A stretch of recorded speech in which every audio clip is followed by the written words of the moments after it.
Italy is plunged into political turmoil, not for the first time, of course, but markets don't like it. Italian assets across the board getting hammered today.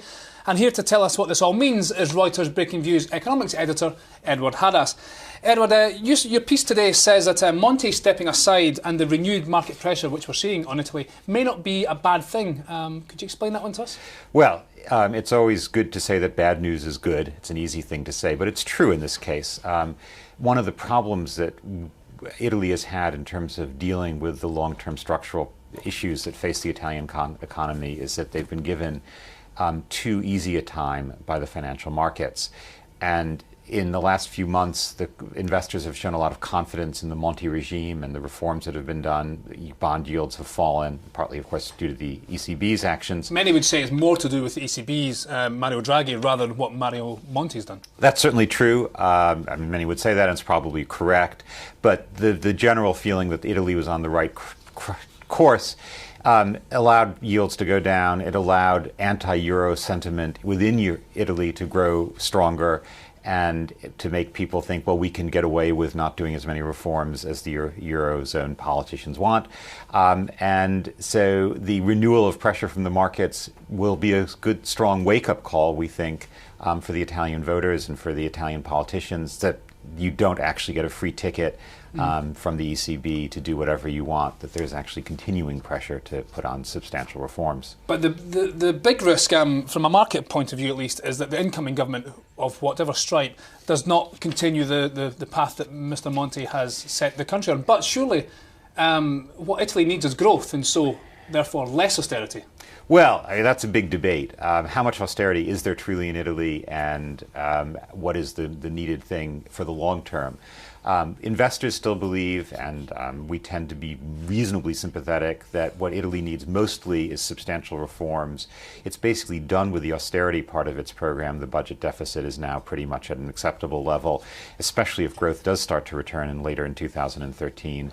But the real problem from the market's point of view is that Italy needs to have stronger GDP growth, and what's holding that back are the kind of structural impediments that the Monti government has been engaging in.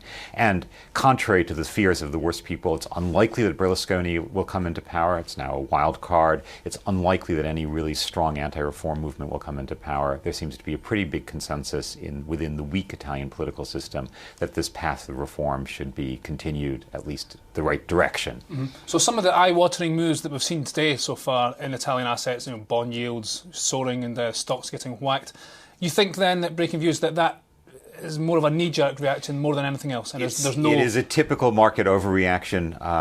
For a long time, the markets underreacted to news from Italy for many, many years, and ever since they've been in crisis, the markets have been overreacting, both on the good and the bad. Today was an overreaction to what is undoubtedly a slightly disconcerting development of Berlusconi's return, but it is certainly an overreaction based on what we know now. So do the political developments that we've had over the weekend, what's the implication of that on Italy seeking a formal bailout programme? Does that make it less likely or more likely, sooner, later? Well, it certainly makes it less likely sooner, in the sense that Italy doesn't have a solid government right now. But of course, this only advances the timetable for the election by 6 or 8 weeks at the most, from what was already expected. And if Italy needs a bailout, if that's what the world decides, because the government, the markets boycott the debt, it will get one. There's no question right now that the EU stands behind Italy and will do what is necessary to keep the Italian government solvent, even if investors aren't terribly happy about it.